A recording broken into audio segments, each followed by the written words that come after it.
जय हिंद दोस्तों, मेरा नाम है आर के sir. Drishyam IAS YouTube channel में आप लोगों का स्वागत है।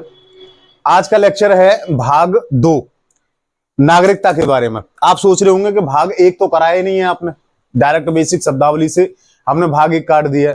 चूंकि हम यूपीएससी मेंस की और प्लस प्री की तैयारी कर रहे हैं यहाँ पे और स्टेट पीसीएस की तैयारी कर रहे हैं, इन वजहों से हम जो भाग 1 है ना वो संघीय शासन में करवा देंगे आपको।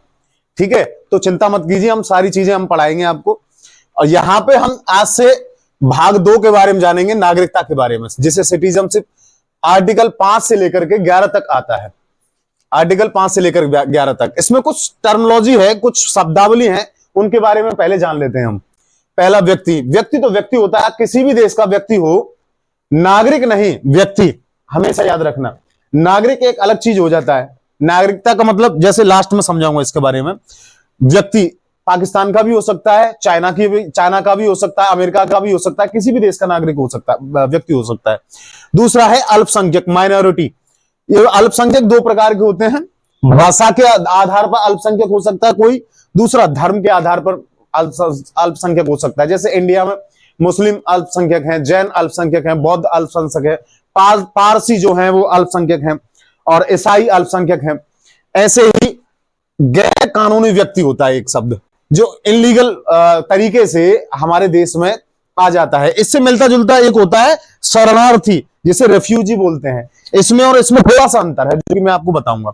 गैर कानूनी व्यक्ति वो होता है जो इलीगल तरीके से भारत की सीमा में या किसी भी देश की सीमा में, जैसे अमेरिका की सीमा में तुम्हारा मैक्सिको की सीमा के द्वारा पैर कर जाते हैं, जैसे बांग्लादेश से हमारे यहाँ भारत में इंडिया में आ रहे हैं, या पाकिस्तान से गैर कानूनी तरीके से भारत में आते हैं। दूसरा होता है आंग्ल भारतीय। आंग्ल भारतीय वो होता है एंग्लो इंडियन, जो जैसे हमारे यहाँ अंग्रेजों का शासन था, उनके बाद से आजादी मिली, लेकिन उन्होंने, अंग्रेजों ने और बहुत सारे देशों ने हमारे ऊपर देश में शासन किया, तो उनके बच्चे भी हुए, यहाँ की महिलाओं से शादी की तो उनके बच्चे हुए, तो उनके जो बच्चे हैं उनको आंग्ल भारतीय कहा जाता है। समझ में आ रही है आपको? उनको क्या कहा जाता है? आंग्ल भारतीय। दूसरा है शरणार्थी। शरणार्थी रिफ्यूजी वो होते हैं जो प्रताड़ित होकर के किसी देश के, जैसे पाकिस्तान से हिंदू प्रताड़ित होकर के भारत की तरफ रुख कर रहे हैं, जैसे बांग्लादेश के प्रताड़ित लोग, जैसे बर्मा के रोहिंग्या मुसलमान हमारे यहाँ असम के रास्ते से घुस रहे हैं, उनको हम क्या बोलेंगे? शरणार्थी, रिफ्यूजीज। और आज हम बात करने वाले हैं नागरिक, सिटीजन।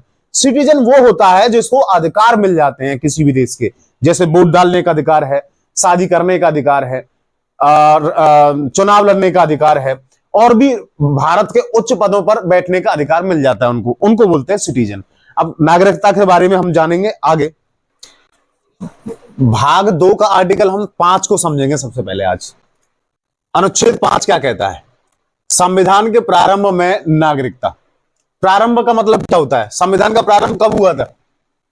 26 जनवरी 1950।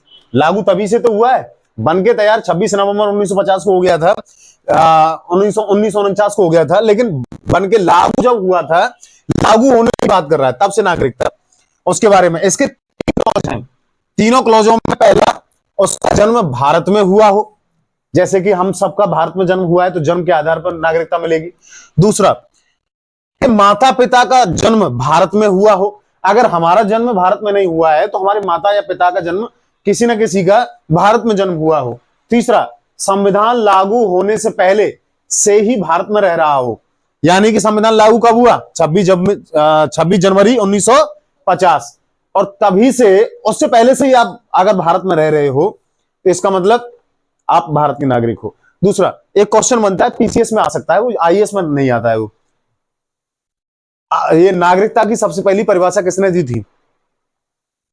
आज से 3000 साल पहले अरस्तु नामक एक विद्वान था, उसने इसकी व्याख्या की थी सबसे पहले। और बड़ी इंटरेस्टिंग बात है, अरस्तु की नागरिकता में 3 लोग नहीं आते थे। उसी के देश के लोग थे, लेकिन 3 लोग नहीं आते थे। कौन कौन नहीं आते थे? पहला, स्त्रियां नागरिक नहीं मानी जाती थी अरस्तु की विचारधारा में। आज तो हमारे यहां स्त्री सभी मानी जाती है, स्त्रियां नहीं मानी जाती थी। दूसरा, दास। पहले दास रखे जाते थे, आज तो नहीं है, खैर गुलाम रखे जाते थे, दास। और तीसरा, जो पॉलिटिक्स में भाग नहीं लेता, जो पॉलिटिक्स में भाग नहीं लेता, और चौथा, जो बाहर से आया हुआ नागरिक हो। 4 लोग थे। और उसमें नागरिक कौन हुआ करता था? पहला, सिर्फ only on free man. Free man का मतलब जो पॉलिटिकल लोग होते थे उन्हीं को नागरिकता दी जाती थी। अब देखते हैं, हम पहले अनुच्छेद 5 देख लिया हमने, अब आर्टिकल 6 देखेंगे। अनुच्छेद 6 और अनुच्छेद 7, इन दोनों, ये दोनों एक जैसे लगते हैं लेकिन एक थोड़ा सा अंतर है इन दोनों में। अनुच्छेद 6 कहता है पाकिस्तान से भारत आए लोगों की नागरिकता पर सवाल। समझ में आ रही है? और दूसरा, आर्टिकल 7 कहता है भारत से पाकिस्तान गए, यानी पहले पाकिस्तान तो चले गए लेकिन उनका मन नहीं लगा और किसी कारणवश वापस आ गए, उनको नागरिकता। कौन सा? इसकी डेट है 1 मार्च 1947। 1 मार्च 1947 के बाद पाकिस्तान गया हो किंतु वापस आ जाए। समझ में आ रही है? दूसरा, इसमें है 19 जुलाई 1948 से पहले, यानी कि या तो वो 19 जुलाई 1948 से पहले गया हो या फिर 19 जुलाई 1948 के बाद गया हो। समझ में आ रही है? कि 19 जुलाई 1948 का नियम का मतलब क्या है? उस दिन भारतीय संसद ने, हमारे यहां जो संविधान सभा बैठी थी, तब संविधान सभा ने एक नियम लागू किया था जिसका नाम था परमिट नियम। परमिट नियम के तहत इसका मतलब ये होता है कि अगर ये आर्टिकल 6 वाले हों या आर्टिकल 7 वाले हों, ये दोनों के दोनों परमिट नियम के तहत आने से पहले यहां जब आ जाएंगे तो इनको तत्काल नागरिकता नहीं मिलेगी। कब मिलेगी नागरिकता इनको? कम से कम 6 महीने रहने के बाद। 6 महीने तब रहेंगे यहां पे, उसके बाद इनको नागरिकता दी जाएगी। समझ में आ रही है? आर्टिकल 8, आर्टिकल 9 और आर्टिकल 10 और आर्टिकल 11, एक एक लाइन का आर्टिकल है, ज्यादा नहीं है इसमें। आर्टिकल 8 क्या कहता है? भारत के बाहर रह रहा कोई व्यक्ति भारत का नागरिक होगा यदि उसके माता पिता भारतीय हों। अगर उसके माता या पिता, माता हो सकती है या पिता हो सकता है, कोई भी इन दोनों में से कोई भी एक हो, तो वो भारत का नागरिक, भारत की नागरिकता ले सकता है। समझ में आ रही है? दूसरा, आर्टिकल 9 क्या कहता है? विदेशी नागरिकता लेने पर, यानी कि भारत का कोई नागरिक है, उसने विदेशी नागरिकता ले ली है, तो भारत की नागरिकता ऑटोमेटिकली समाप्त हो जाएगी, डिस्ट्रॉय हो जाएगी। समझ में आ रही है? समाप्त हो जाएगी। आर्टिकल 10 क्या कहता है? नागरिकता बनी रहेगी जब तक कोई अन्यथा, ये वाला टर्म पॉइंट है, कोई अन्यथा कार्य ना करे। अन्यथा का मतलब होता है, अब जैसे कि मान लो आपके एनएसए लग जाए, आपको है एनएसए लग जाए। एनएसए एक कानून है जो मतलब जैसे कि कोई बाहर का विदेशी व्यक्ति आए, आपके यहाँ राजदूत आए या प्रधानमंत्री आए या अमेरिका का राष्ट्रपति आए और आप उसमें उठा करके चप्पल मार दें आप। समझ में आ रही है? तो वो क्या कहेगा? किसने मारा? भारत के नागरिक ने। तो तत्काल उसकी नागरिकता चली जाएगी। गैर कानूनी कोई कार्य करेगा, आतंकवादी गतिविधियों में कोई पकड़ा जाए तो उसकी नागरिकता समाप्त हो जाएगी। समझ में आ रही है आपको? ये कहता है। और लास्ट, अंतिम, आर्टिकल 11 कहता है कि नागरिकों से संबंधित कोई भी कानून बनाने का अंतिम अधिकार संसद को प्राप्त है। विधानसभाएं इसका संबंधित कानून नहीं बना सकती हैं। समझ में आ रही है? अलग अलग राज्य की जो विधानसभाएं हैं उनका वो कानून इसके संबंध में, नागरिकता के संबंध में कोई कानून नहीं बना सकता। केवल किसके पास है इसका अधिकार? संसद के पास में। नागरिकता अधिनियम 1955, ये सबसे पहले जो आर्टिकल 11 जो आपसे कहता है कि संसद इसका अधिनियम बनाएगी, तो सबसे पहले इसका उपयोग, सबसे पहले संसद ने हमारे 1955 में पहला अधिनियम एक्ट बनाया था। उसमें बार बार संशोधन होते रहे थे। 1955 में तो बना था, उसको 1986 में, 1992 में, 2003 में, 2005 में, 2019 में। इसमें कम से कम 7 से 8 बार आपके जो है संशोधन हो चुके हैं। दूसरा, अब इसमें देखते हैं कितने प्रकार के, 5 प्रकार की नागरिकता आपके लिए यहां दे रखी है और 3 प्रकार की समाप्ति दे रखी है इस एक्ट में। 5 प्रकार में हमने यहां पे 3 प्रकार की लिख रखी है, 2 प्रकार की अगली बार में बताएंगे हम।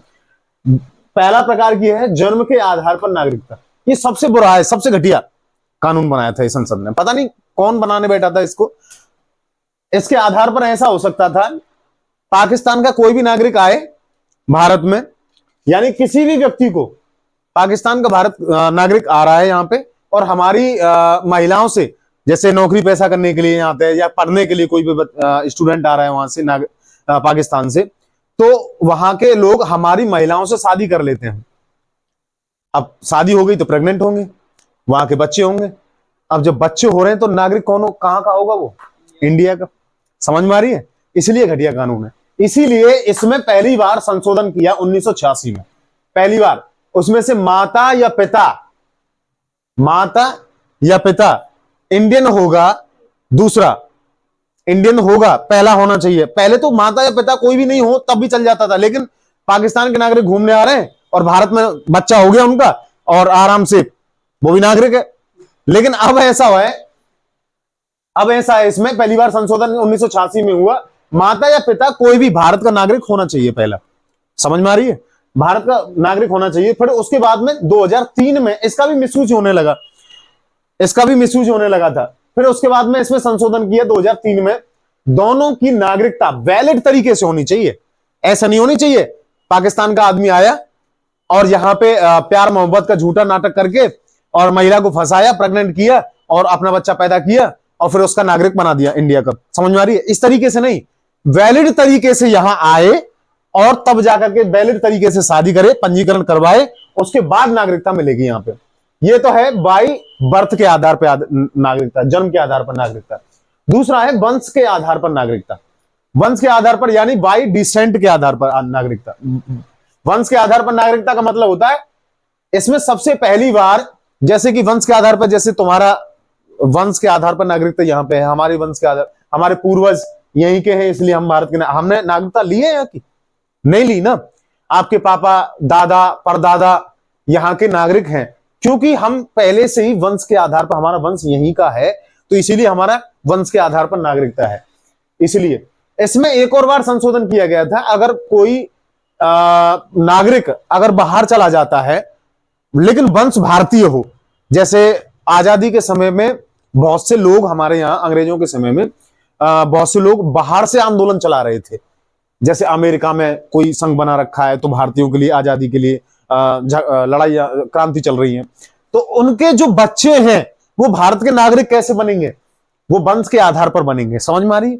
उसमें संशोधन किया गया था 1992 में, उसमें से माता या पिता उनका कोई ना कोई उनमें से पहला क्या नाम है उसका, भारतीय नागरिक होना चाहिए। समझ में आ रही? अगला है पंजीकरण के आधार पर नागरिकता, बाई रजिस्ट्रेशन के आधार पर। पंजीकरण का मतलब होता है जैसे कि आप आए यहाँ पे घूमने के लिए आए, आपका मन लग गया, 7-8 साल रहे और आपका मन कर रहा है कि भाई हम भारत की नागरिकता ले लें तो हम यहीं बस जाते हैं, तो कम से कम 7 साल। इसके पहले 1951-50 के आसपास में, शुरुआत में 1950 के आसपास में सबसे पहले इसमें 6 महीने का प्रावधान था। 6 महीने का प्रावधान था उस वक्त कि 6 महीने तक आप रहिए और उसके बाद नागरिकता प्राप्त कीजिए। लेकिन उसके बाद में धीरे धीरे एक संशोधन हुआ, उसके बाद में फिर 5 साल कर दिया गया, अब 7 साल कर दिया गया इसके लिए। समझ में आ रही है? तो इसलिए अगला देखते हैं हम इसके लिए, देशीकरण के आधार पर नागरिकता। देशीकरण नंबर पे आती है, देशीकरण के आधार पर यानी नेचुरलाइजेशन के आधार पर। इसमें कला, विज्ञान या भारतीय भाषा, भारतीय भाषा मतलब 22 भाषा, भारतीय संविधान की भाषा, कितनी भाषाएं भारतीय संविधान में?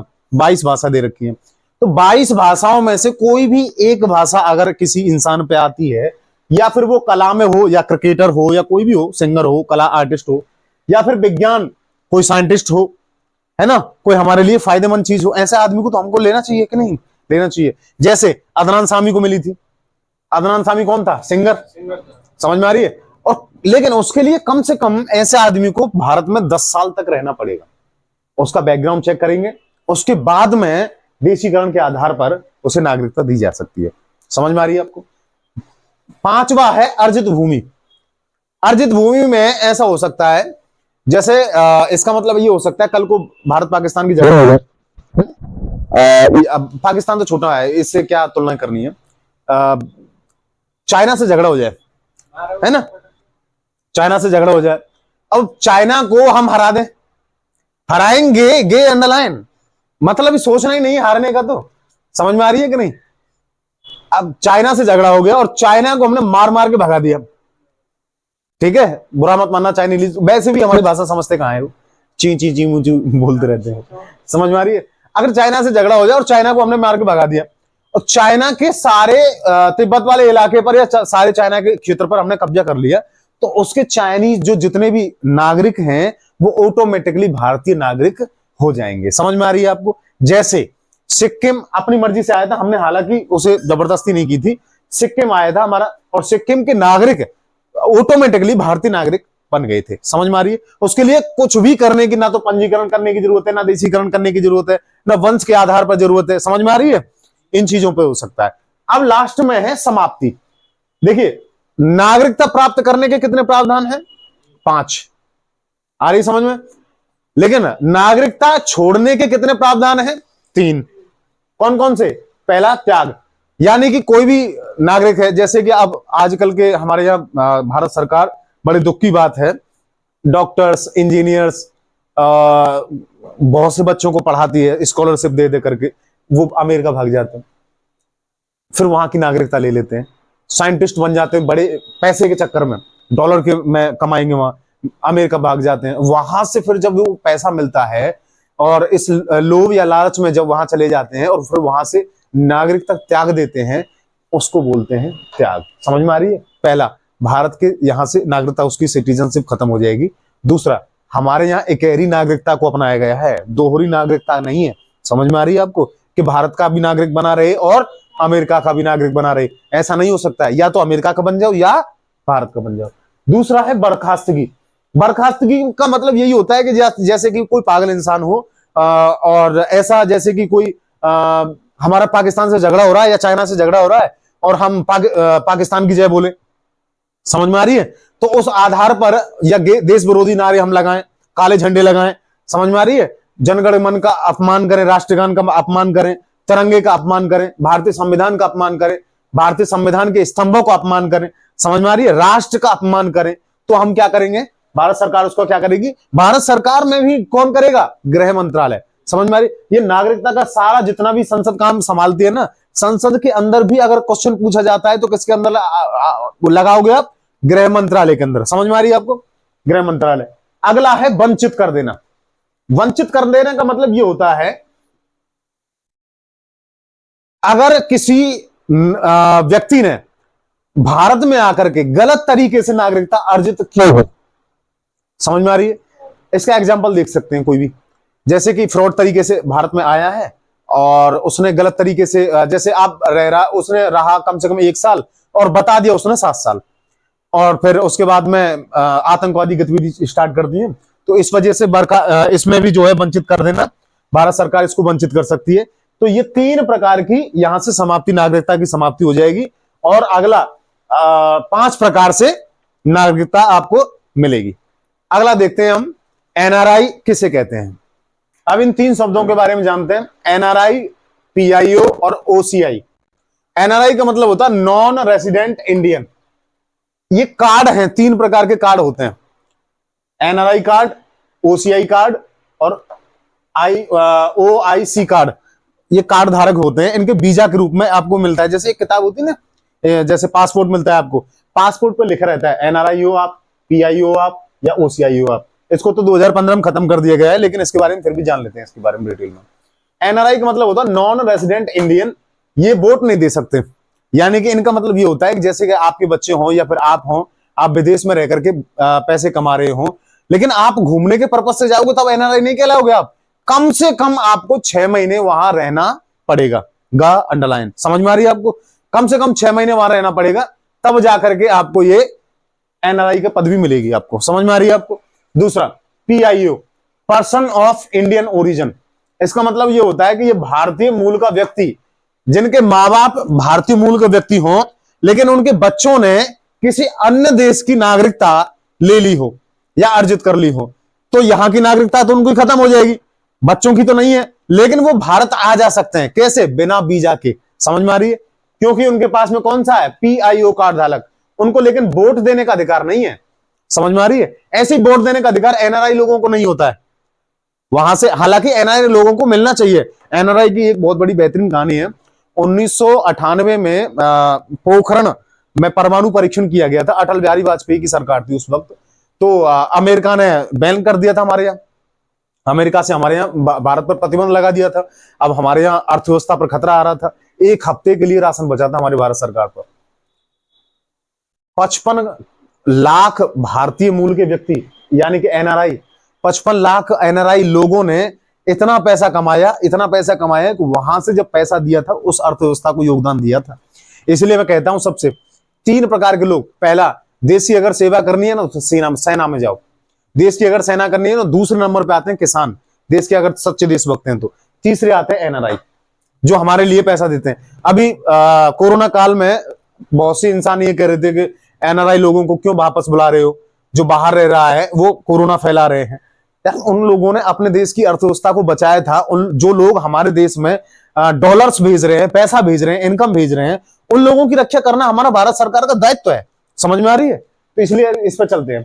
ये वोट नहीं दे सकते पीआईओ वाले, भारतीय मूल के व्यक्ति, परंतु उनके बच्चों ने विदेशी नागरिकता ले ली हो, लेकिन ये वोट नहीं दे सकते। दूसरा, कोई सरकारी उच्च पद इनको नहीं मिल सकता, जैसे कि राष्ट्रपति, समझ में आ रही है, डीएम, प्रधानमंत्री, एमपी, एमएलए, समझ में आ रही है, बड़े बड़े ऊंचे पद, राज्यपाल, कोई संवैधानिक पद भी नहीं मिल सकता इनको। दूसरा, 2015 में इसको खत्म कर दिया, इनका वीजा भी नहीं लगता है। समझ में आ रही है? तीसरा है इसका OCI, overseas citizen of India. इसमें ऐसा होता था, इस वाले में कार्ड जो धारक है ना, उनके लिए एक चीज थी, ये कहीं भी अगर घूम रहे हो, इनको हर 6 महीने में पुलिस स्टेशन में जाकर के अपनी रिपोर्ट दर्ज करानी पड़ती थी कि हम इस जगह पे हैं, हम इस स्थान पर हैं। समझ में आ रही है आपको? हर 6 महीने के अंदर।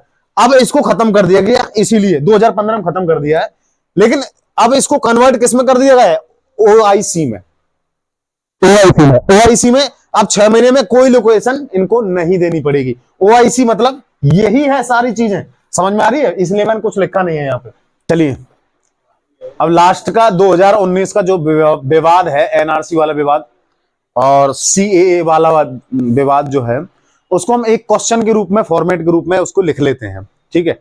उसके बारे में ज्यादा आज तक, अभी तक शायद उसमें से क्वेश्चन बनने की संभावना है। जो ये मैंने अब तक पढ़ाया है ना, ये लोकल्स एग्जाम जो जैसे एसआई पेपर है, कांस्टेबल है, उनमें आ सकते हैं ये जो चीजें। यूपीएससी में कभी नहीं पूछता है। 2010 के बाद तो आज तक इनमें से एक भी क्वेश्चन नहीं पूछा गया है सिटीजनशिप में से। समझ में आ रही है आपको? लेकिन फिर भी उसके बावजूद एक क्वेश्चन आपका मेंस का करवा देता हूं मैं इसमें से। यहाँ चलो लिखिए, पहले हेडिंग डालिए, क्वेश्चन के फॉर्मेट में लिखेंगे इसे। नागरिकता संशोधन अधिनियम, नागरिकता संशोधन अधिनियम सीएए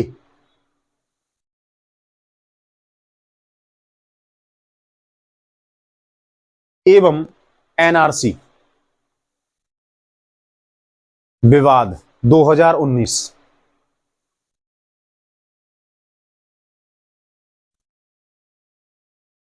नागरिकता संशोधन अधिनियम सीएए कोष्टक में करके, उसके बाद एनआरसी एवं एनआरसी विवाद 2019 लिखिए। इसके क्वेश्चन के फॉर्मेट में कैसा भी क्वेश्चन आ जाए, आंसर आपको यही लिखना है। समझ में आ रही है जो मैं बता रहा हूं आपको? एनआरसी से जो भी क्वेश्चन आएगा ना, 2019 के विवाद से कोई भी क्वेश्चन आ जाए, मेंस में आंसर राइटिंग में यही लिखना है आपको। समझ में आ रही है? मैं लिख रहा हूं, भूमिका लाइए। भूमिका कैसे लिखते हैं किसी भी क्वेश्चन की? भूमिका,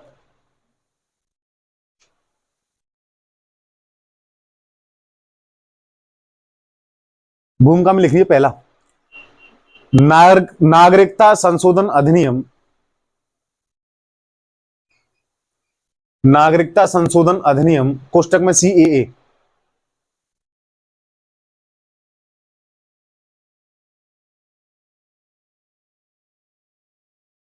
का उद्देश्य, नागरिकता संशोधन अधिनियम का उद्देश्य अफगानिस्तान, पाकिस्तान, अफगानिस्तान कौमा पाकिस्तान और बांग्लादेश, और बांग्लादेश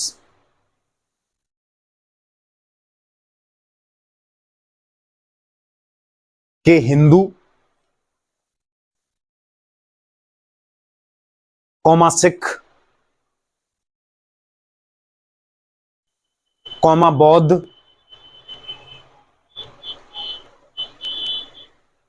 कॉमा जैन, कॉमा पारसी एवं ईसाई। 6 कम्युनिटीज थी ना ये। एवं ईसाई समुदायों के प्रवासियों को नागरिकता देना है। समुदायों के प्रवासियों को नागरिकता देना है।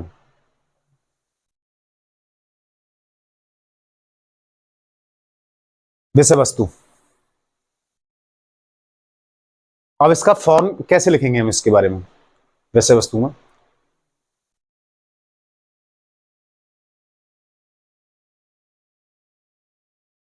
इसमें लिखिए विपक्ष में तर्क। एक आध पॉइंट विपक्ष में, एक आध पॉइंट पक्ष में तर्क लिख लेंगे, उसके बाद में निष्कर्ष दे देंगे इसका। विपक्ष में तर्क। पहली हेडिंग में विपक्ष में तर्क में लिखिए विशेष लक्षित समुदाय। विशेष लक्षित समुदाय।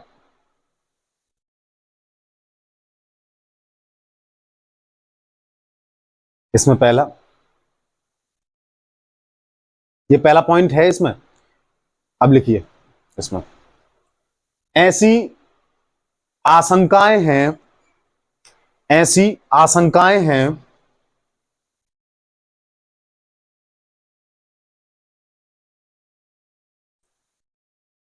कि सीएए के, ऐसी आशंकाएं हैं कि सीएए के बाद एनआरसी, कोष्टक में लिखना राष्ट्रीय नागरिक रजिस्टर। एनआरसी की फुल फॉर्म है राष्ट्रीय नागरिक रजिस्टर। इसमें सूची होती है जितने भी भारत के लोग होते हैं, जिनके सबके नाम इसी में होते हैं। एनआरसी का कोष्टक बंद का देशव्यापी संकलन किया जाएगा। देशव्यापी संकलन किया जाएगा जिसमें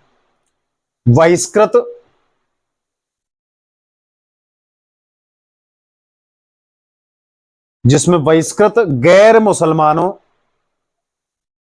या गैर मुसलमान बहिष्कृत गैर मुसलमान लाभान्वित होंगे। लाभान्वित होंगे।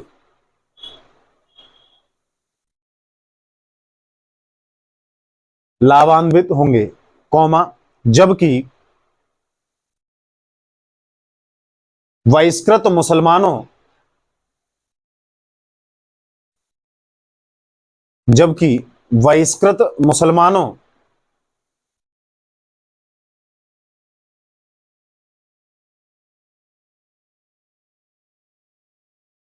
को अपनी, जबकि बहिष्कृत मुसलमानों को अपनी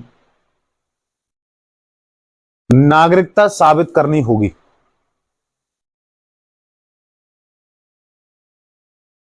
नागरिकता साबित करनी होगी। अगला पॉइंट, इसे हेडिंग के रूप में लिख लेना उत्तर पूर्व राज्यों से संबंधित मुद्दे। उत्तर पूर्व राज्यों से संबंधित मुद्दे।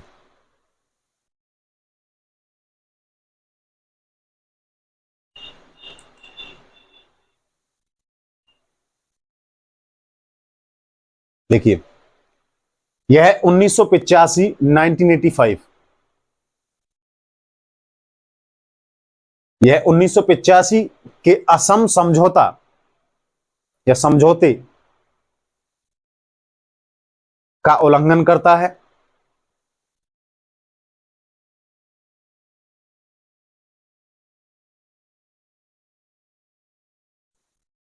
जिसमें कहा गया है कि जिसमें कहा गया है कि 25 मार्च 1971, 1971, 25 मार्च 1971 के बाद बांग्लादेश में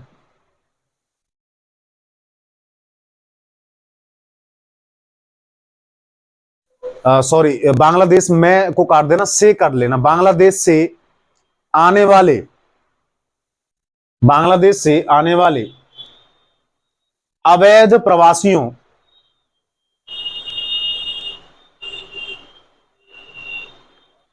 अवैध प्रवासियों चाहे वे किसी भी धर्म के हों, अवैध प्रवासियों चाहे वे किसी भी धर्म के हों, को निर्वासित कर दिया जाएगा, को निर्वासित कर दिया जाएगा।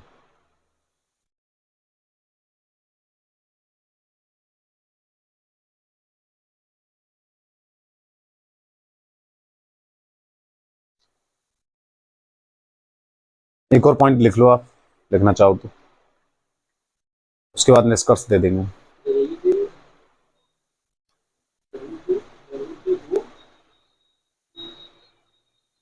लिखिए, मौलिक अधिकारों के खिलाफ, हेडिंग डालिए, मौलिक अधिकारों के खिलाफ, मौलिक अधिकारों के खिलाफ।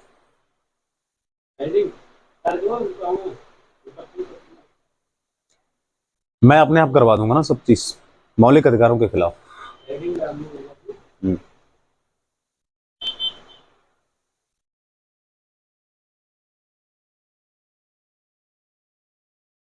आलोचकों का तर्क है कि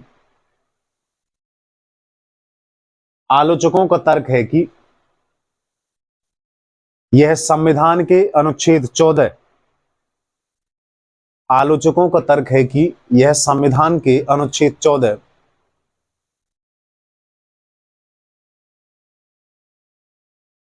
कोष्टक चालू, समानता के अधिकार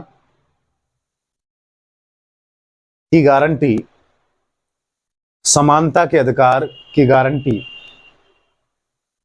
देता है, जो नागरिकों और विदेशियों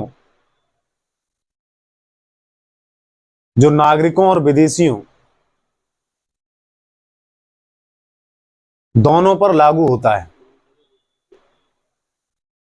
दोनों पर लागू होता है।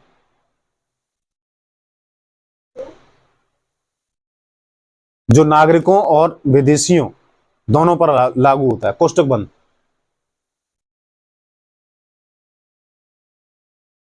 तथा संविधान की प्रस्तावना में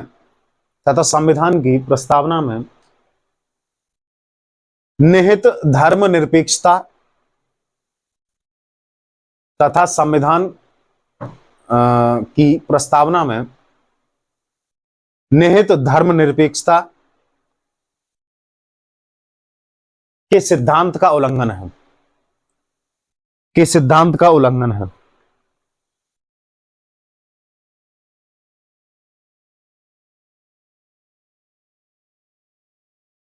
अगला, विपक्ष में तर्क, पक्ष में तर्क। इसमें एक पॉइंट लिख लो आप बस, पक्ष में तर्क। भारत सरकार क्या कह रही है इसके बारे में?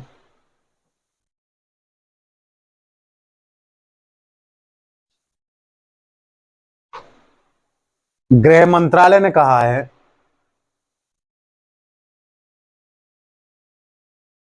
कोष्टक में सरकार कर लेना है ना, गृह मंत्रालय कोष्टक में सरकार ने कहा है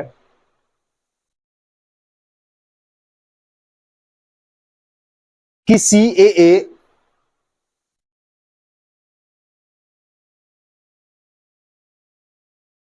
भारतीय नागरिकों पर लागू नहीं होगा, भारतीय नागरिकों पर लागू नहीं होगा। इसलिए इसलिए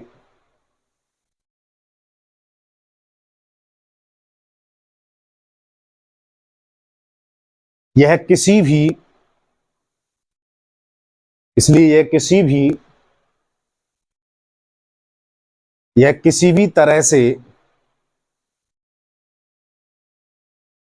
किसी भी भारतीय नागरिकों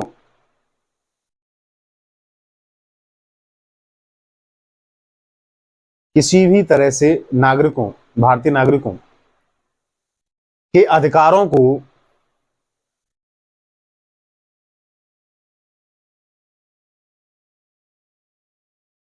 समाप्त या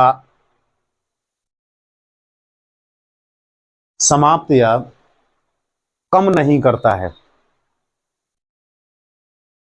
करता है।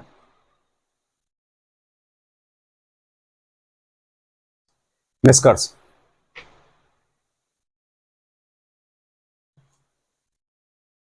इस प्रकार गृह मंत्रालय कोष्टक में सरकार कर लेना। इस प्रकार गृह मंत्रालय को चाहिए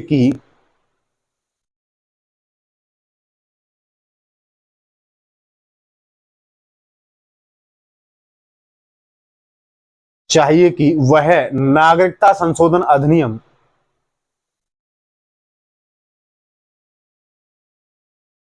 कोष्टक में CAA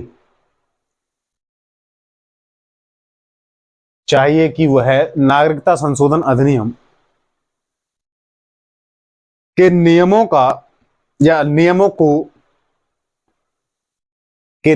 को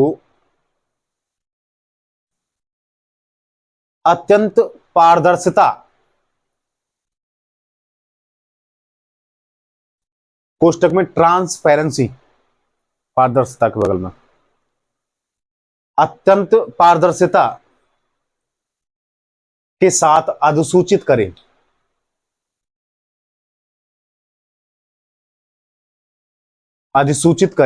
तथा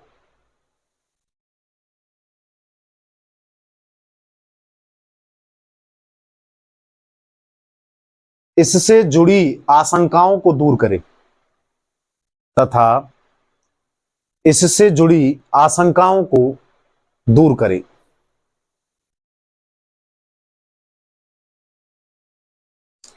ये आपका नागरिकता संशोधन अधिनियम समाप्त हो चुका है और सिटीजनशिप के जितने भी तुम्हारे प्रावधान थे मैंने इस वीडियो लेक्चर में सारे के सारे कंप्लीट कर दिए हैं। इस वीडियो को शेयर करो, लाइक करो और उन लोगों तक पहुंचाओ जो बच्चा यूपीएससी की तैयारी करना चाहता है लेकिन दिल्ली नहीं जा पाता है आर्थिक कंडीशन के खराब होने के कारण। तो प्लीज आप उन तक इस वीडियो को पहुंचाइए और उनकी भी हेल्प होगी बेचारों की, वो भी अपनी तैयारी कर सकेंगे, वो भी अपने सपनों को उड़ान दे सकेंगे। तो जय हिंद।